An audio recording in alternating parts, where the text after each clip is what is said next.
They tore down the bridge while Uncle Henry Halverson was still on it. I'm not kidding.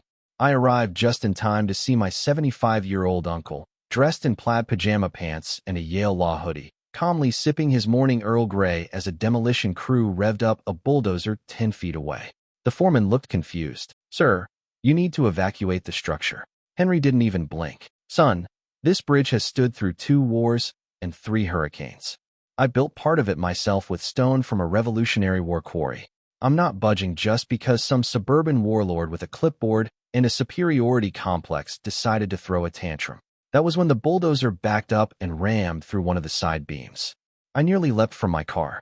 Henry, I yelled, sprinting toward the creek. But Uncle Henry just took one last sip, then stepped off the bridge like it was a Broadway exit. The whole thing collapsed behind him in a slow-motion pile of timber and heritage. He looked at me, smiled, and said, "They just declared war on the wrong federal judge."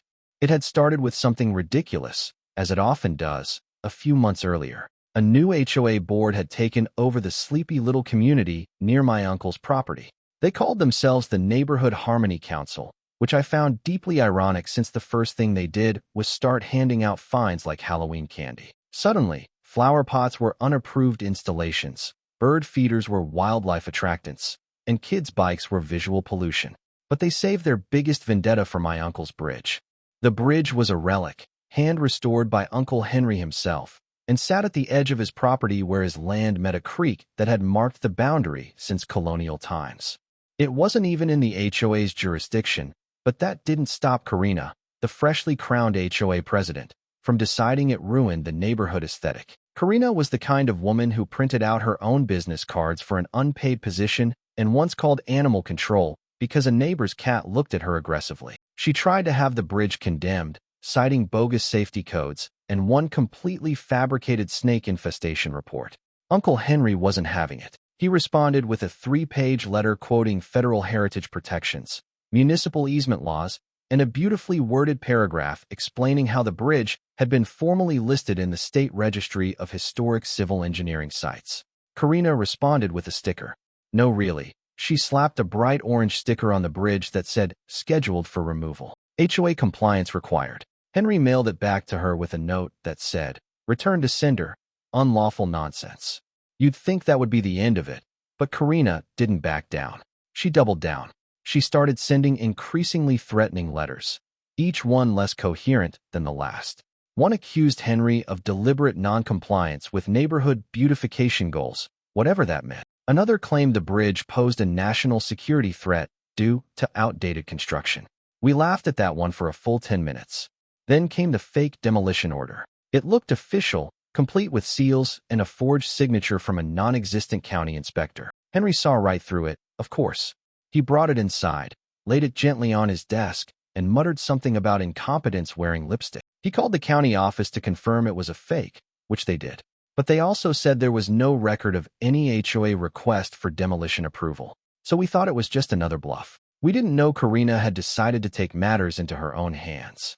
The morning of the demolition, I was driving up to spend the weekend when I saw the construction trucks rolling in from the highway. At first, I thought it was road work, until I saw the loader's path heading straight for the creek. My stomach dropped. By the time I got there, the damage was already done.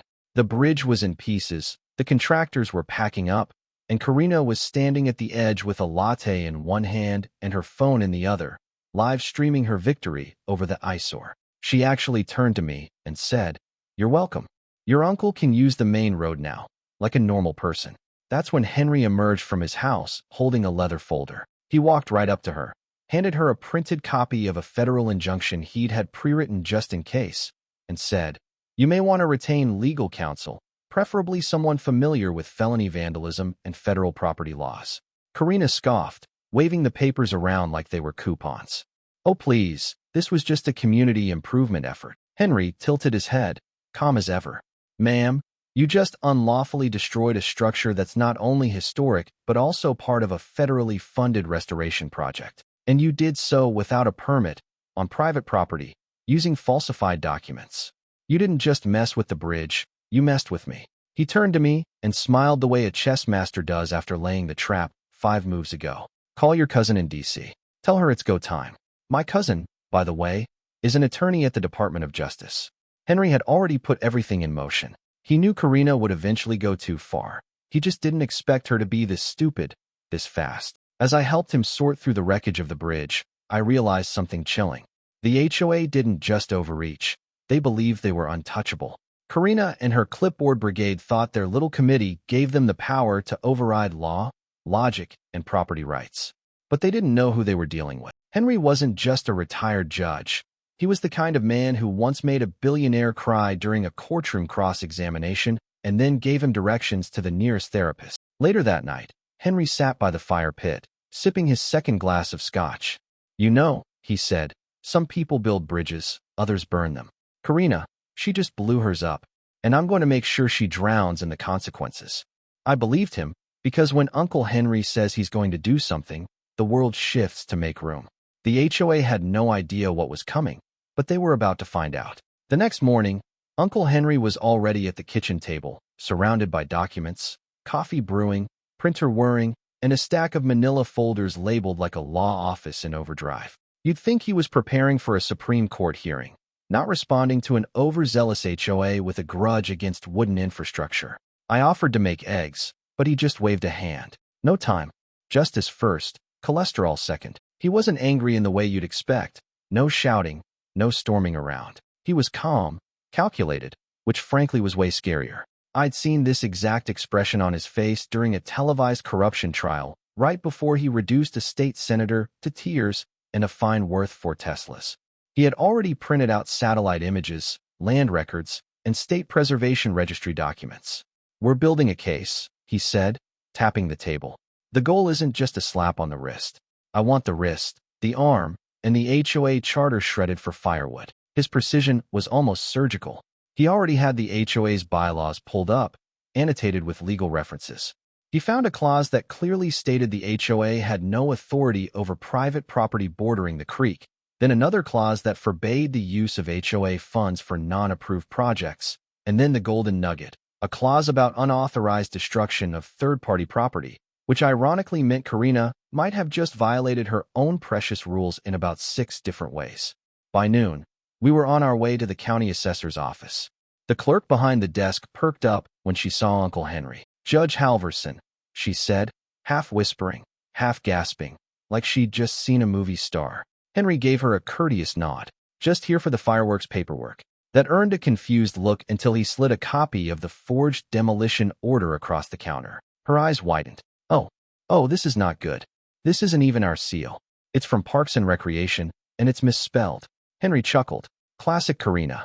Can't even counterfeit properly. We left with a notarized statement that no such permit had ever been requested or approved, along with 2 internal memos from the city's Historical Preservation Committee. Both confirmed that the bridge was under active protection status. Apparently, the paperwork for a federal restoration grant had just cleared the week before. Karina had essentially bulldozed a national heritage site. Not a great look for someone whose biggest claim to fame was once getting HOA approval for blue hydrangeas on the neighborhood entryway. Back at the house, we weren't alone. A local contractor named Mitchell, one of the guys who had operated the equipment, was waiting at the gate, nervous, guilty, wearing the universal uniform of a man about to confess. Baseball cap, work boots, and hands fidgeting in pockets. "I didn't know," he said quickly. "I swear I didn't. We just got a work order from the HOA. Said it was a nuisance removal. No permit. No questions." Uncle Henry motioned for him to sit. He offered the man lemonade like it was an old Southern courtroom drama. Mitchell told us everything. Karina had paid cash up front, showed them the fake document, told them Henry was senile and the bridge was a liability. "I didn't believe it," Mitchell said, "but she threatened to get us blacklisted from future jobs in the neighborhood." Uncle Henry wrote everything down, then asked one question. "Do you mind repeating that on camera?" To my surprise, Mitchell agreed. He even agreed to hand over the work order, complete with Karina's signature and her personal notes scribbled in the margins. My favorite part? A line that read, "Destroy it before the state can stop us." We knew what we had wasn't just good, it was explosive, but Uncle Henry wanted more. That evening, he invited his old friend Jody over for dinner. Jody wasn't just a lawyer. She was the current director of the State Historical Infrastructure Trust, and she had the authority to trigger a state-level investigation into destruction of heritage landmarks. Over barbecue ribs and cornbread, Jody looked over the evidence and whistled. "This is bad," she said. "Like career-ending bad. Possibly criminal." Henry just nodded, pouring her a glass of bourbon. "Then we proceed with style." Meanwhile, Karina was having the time of her life. We peeked at the HOA's private Facebook group, where she had posted triumphant photos of the bulldozed bridge like she'd just led a military campaign. Her caption, "Eyesore eliminated. Progress." There were a few supportive comments from her usual yes men, but the rest of the neighborhood? Not so thrilled. A post from old Mrs. Langston read, "I took my wedding photos on that bridge. You should be ashamed." Another comment simply said, "You didn't have the right. This isn't what the HOA is for." Karina responded with a dismissive, "Y'all are overreacting. We made the neighborhood safer." Uncle Henry saw the post and chuckled. "You know what the worst kind of villain is?" he asked. "The kind who thinks they're the hero." He printed screenshots of all her social media posts, highlighting each one that could be used as evidence of premeditation.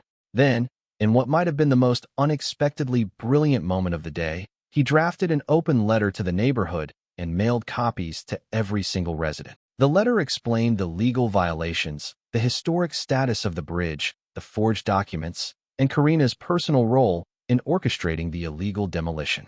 It was clear, professional, and devastating. 2 days later, Karina called an emergency HOA meeting. It was supposed to be a damage control session, but it turned into a roast. We didn't attend, of course. We just waited for the aftermath. One of the board members, visibly shaken, came by that night and rang the doorbell. He handed us a thumb drive. "I recorded the meeting," he said. "I think you'll want to hear it." He walked away without another word. We listened to it that night. Karina tried to spin everything, claimed Henry was manipulating the law, that the bridge was never protected, that the state records were wrong. But then someone asked why she didn't wait for a real permit, why she paid cash, why she forged the order. Her answer, "Because I knew they'd say no, and I'm not letting a retired judge bully me." That was her fatal mistake, not just legally, but narratively. She turned this into a personal war, and Henry, he wasn't just going to win. He was going to make sure it was written into case law. As the fire crackled and the stars came out, Henry sat back in his chair and exhaled. "We've got the evidence, the witnesses, the timeline, and the motive. All we need now is a courtroom."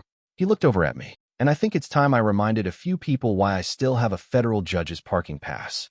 Uncle Henry filed the lawsuit 3 days later, and it landed in the district court like a thunderclap. Civil suit for property destruction, fraudulent misrepresentation, abuse of authority, trespassing, and violation of federal historical protection statutes. And just for good measure, he threw in a personal claim for emotional distress, which, knowing Henry, was less about money and more about poetic punctuation.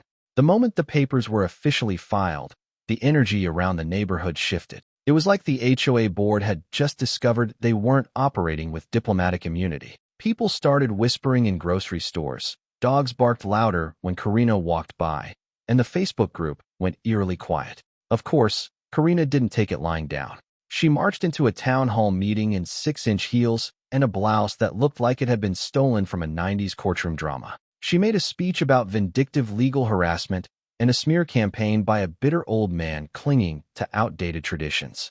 But no one cheered this time. No one even clapped. In fact, a few members of her own board avoided eye contact altogether. That same evening, she hired a lawyer, a local guy named Brock Lansing who wore sports sunglasses on his head indoors and called himself the Legal Hammer on his billboard. Henry glanced at his online profile, chuckled, and said, "He's a personal injury guy. Perfect. She'll need that expertise when this backfires." Karina's camp filed a response loaded with deflections. They claimed the bridge was on shared communal land, that Henry had failed to maintain it, and that the HOA acted in the best interest of neighborhood safety. There were no legal citations, no real defense, just a cocktail of arrogance, misinterpretation, and delusion.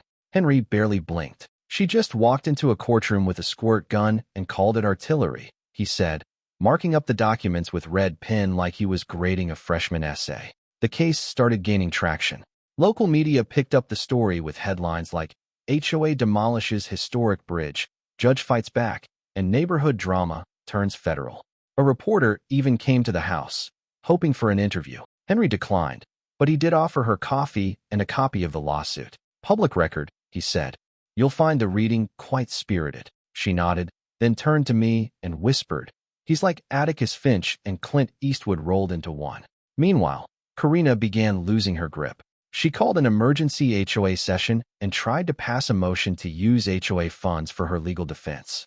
This did not go over well. One elderly board member, Mr. Langston, stood up and said, "I paid $400 in dues last year to maintain the tennis court, not to defend your bridge blasting spree."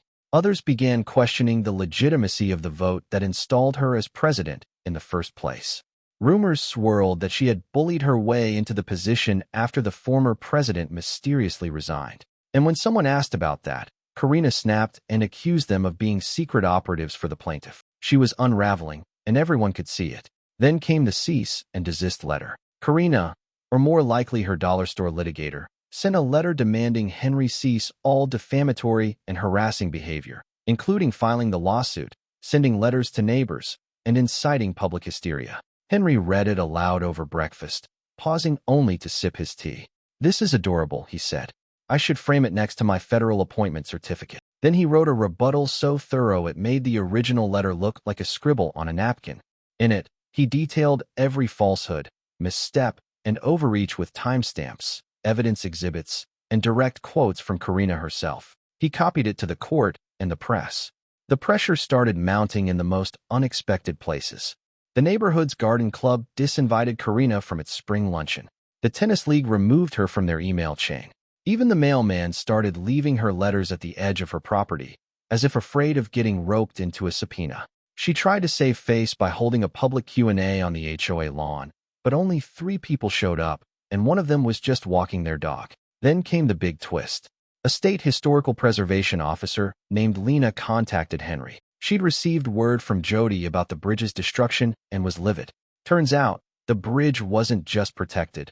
It had been conditionally accepted into a multi-state historical tour program set to launch the following year. Karina had obliterated what would have been a registered landmark on a national map. Lena promised to file an official report with the state's attorney general and offered to testify in court if needed. Henry accepted with a kind of smile that made you wonder if he kept a legal hit list in his sock drawer. And just when things couldn't get worse for Karina, they did.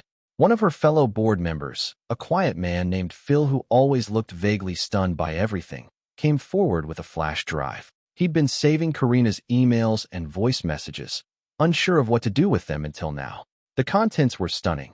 Emails where she admitted forging the demolition order, recordings of her saying things like, "If I wait for permits, that old goat will stall it forever, and let him sue. No judge will take his side over a woman improving her community." Uncle Henry handed those over to his legal team. Yes, he had a legal team now, half retired, half pro bono, all dangerous. Former clerks, old colleagues, a former prosecutor who owed him a favor after a mentorship in the 90s. They weren't just building a case, they were building a precedent. Karina tried to push back one more time. She filed a motion to dismiss on the grounds that the HOA acted in reasonable scope of their civic duties. The judge reviewing the case, a soft-spoken man named Owens who had once shared a courtroom with Henry, denied it before lunch. His reason was scathing. No authority, no permit, no jurisdiction, and no common sense were demonstrated in the defendant's actions. Henry read that part out loud to me twice, smiling like a kid on Christmas morning. We sat on the porch that night, watching the wind roll across the field where the bridge used to stand. Henry lit a cigar, a rare indulgence. "We're past the legal stage," he said.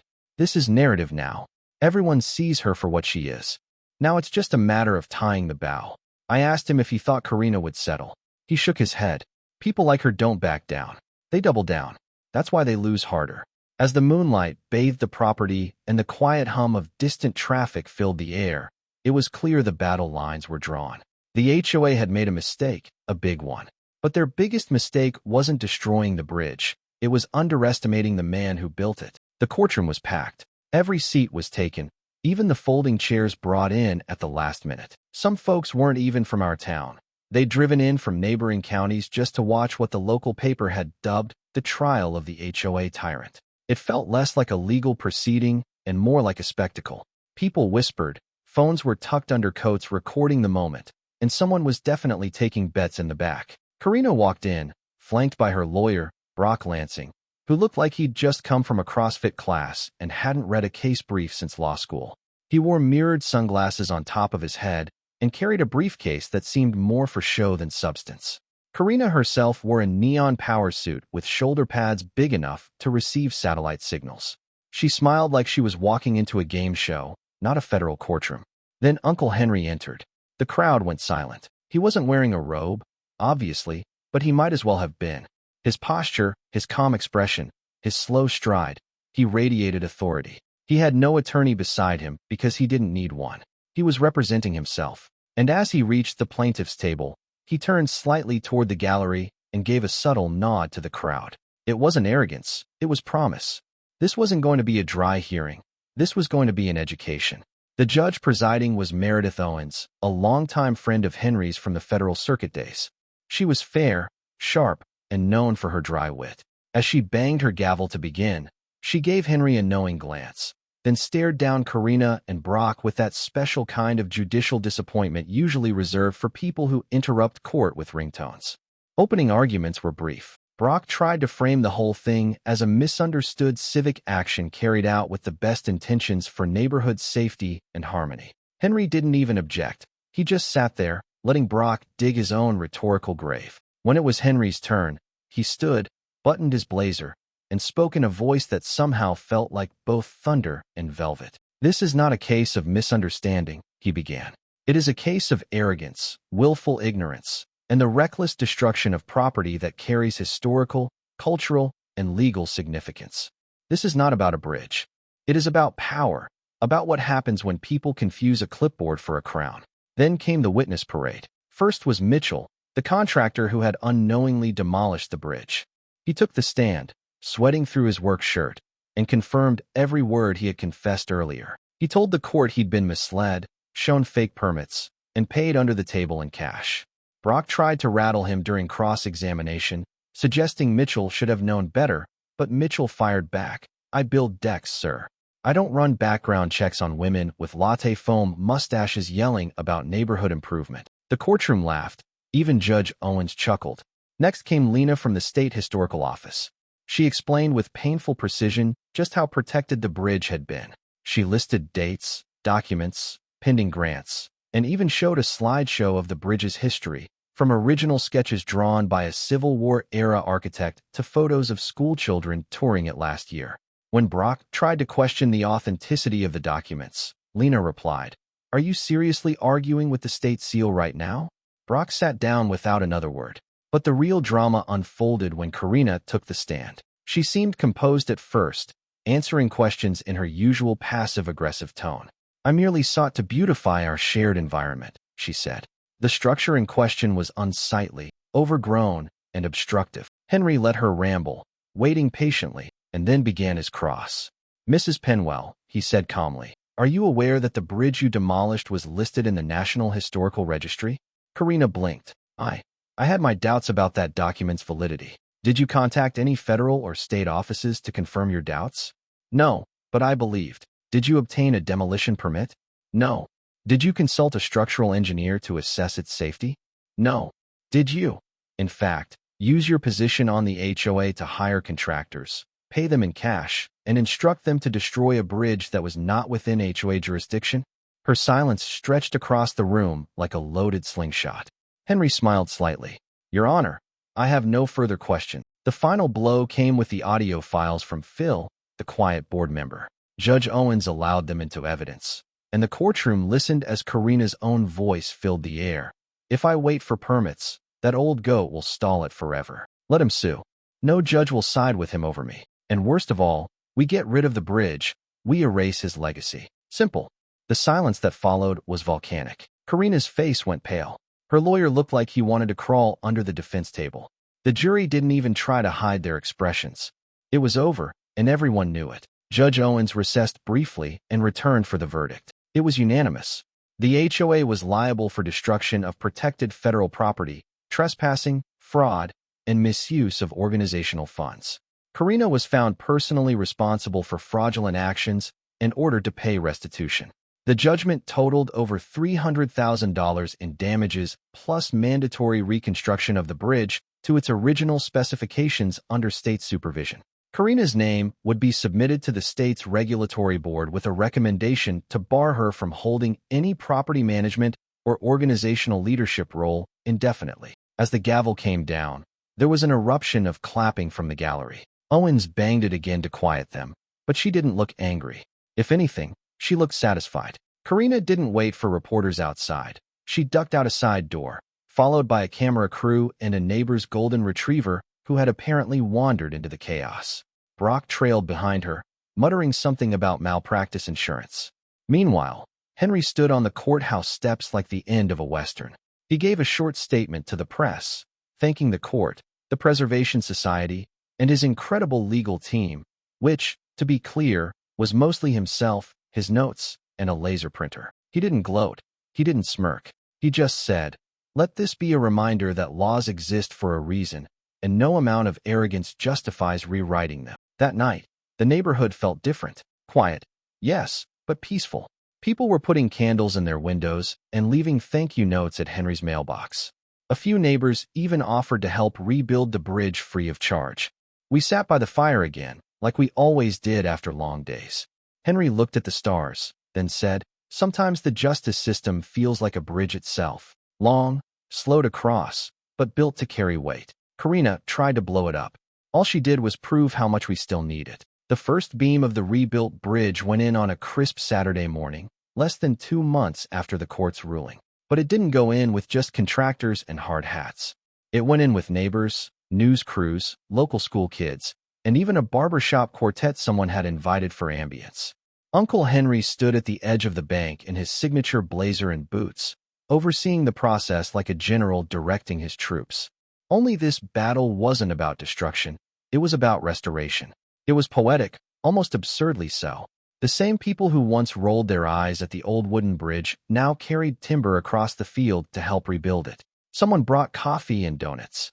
Someone else brought a banner that read, "The bridge that justice rebuilt." Henry chuckled when he saw it and muttered, "Bit on the nose, but I'll allow it." There was something surreal about watching the structure come back together. Every plank laid down seemed to repair not just wood, but trust. The neighborhood had shifted. People who hadn't spoken to each other in years were now shoulder to shoulder, swinging hammers and passing screws. A teenage kid who'd once spray painted his name on a fence offered to stain the railings. Even old Mrs. Langston, who hadn't left her house for community events in 5 years, came by to plant wildflowers by the creek's edge. Henry never asked anyone for help. They showed up anyway. Meanwhile, Karina had vanished. After the verdict, she went completely dark. No HOA meetings, no posts, not even passive-aggressive lawn signs. She tried to appeal the ruling, but the judge dismissed it so fast the paperwork hadn't even cooled from the printer. Rumor had it she'd put her house up for sale, though no one had seen a realtor sign. Someone claimed she was hiding in a relative's cabin 2 towns over, but no one cared enough to verify it. She was done. Her reign ended not with a bang, but with the soft rustling of HOA newsletters being rewritten. The final piece of the bridge went in on a warm Friday afternoon, and the grand reopening was scheduled for the next day. Henry insisted it be a community event. No big speeches, no press junket, just the people, the bridge, and maybe some ribs if he could get the smoker going in time. But the state had other ideas. Apparently, word had traveled far and wide, and a state senator was now planning to attend, along with the head of the Historical Preservation Council. They wanted to formally designate the bridge as a cultural landmark and install a plaque in honor of its resilience against unauthorized destruction. Henry groaned when he heard it. "I'm not dead. Don't put me on a plaque yet." Still, he showed up sharp the next day, clean-shaven and wearing a tailored suit that hadn't seen daylight in a decade. The event was packed. Children played near the water's edge, musicians played acoustic folk songs, and someone set up a lemonade stand that turned into a surprisingly profitable side hustle. The senator gave a speech, but the crowd mostly tuned out until she got to the good part.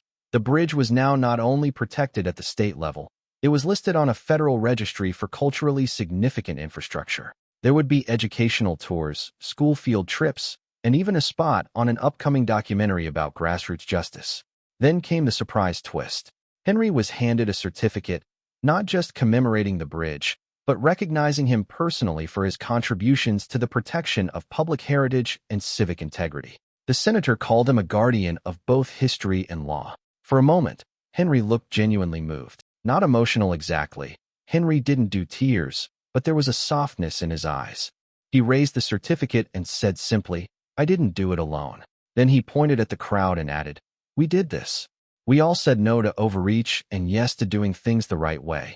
The plaque was unveiled shortly after. It read, "This bridge stands as a symbol of justice, perseverance, and community, rebuilt not only in timber, but in trust, destroyed by arrogance, restored by unity." Below that, a smaller inscription, dedicated to Judge Henry Halverson and all who stood by the law. Henry grimaced and muttered, "Could have just said bridge back again," but I saw him glance at it more than once that day. The days that followed were quiet but bright. The creek sparkled again. Children ran across the bridge like it was a playground. The town even started planning an annual festival to celebrate the community's resilience. Bridge Day, they called it. It involved food trucks, local vendors, and somehow a pie-eating contest that got wildly out of hand by year 2. Henry never officially endorsed the festival, but he never missed one either. As for Karina, her story ended with far less celebration.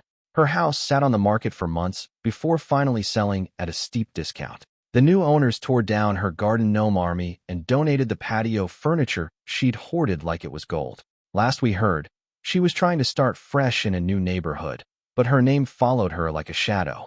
Apparently, when the new HOA Googled her, the trial transcripts popped up first. She didn't get elected to anything.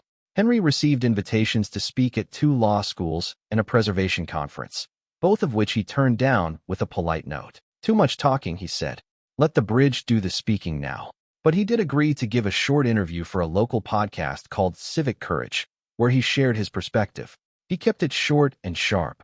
Know your rights, stand your ground, and never let someone with a name tag and a God complex dictate what you can do on your own land. One evening, as the sun dipped behind the trees and cast long golden shadows across the creek, I walked the bridge with Henry. It creaked just a little under our steps. Comforting, solid, familiar. He stopped at the middle, leaned on the railing, and looked out over the water. "Funny thing about bridges," he said.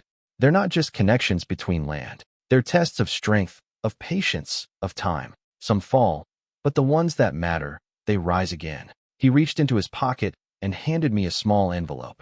Inside was a deed transfer, my name in black ink, officially listed as the co-owner of the land the bridge stood on. "You're next," he said. "I fought my battle. You'll know when yours comes."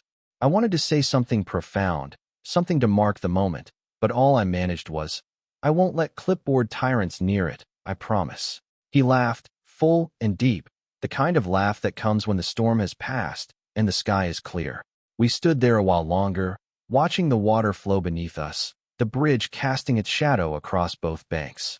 It stood strong, unmoved, exactly where it belonged. And this time, it was never going anywhere.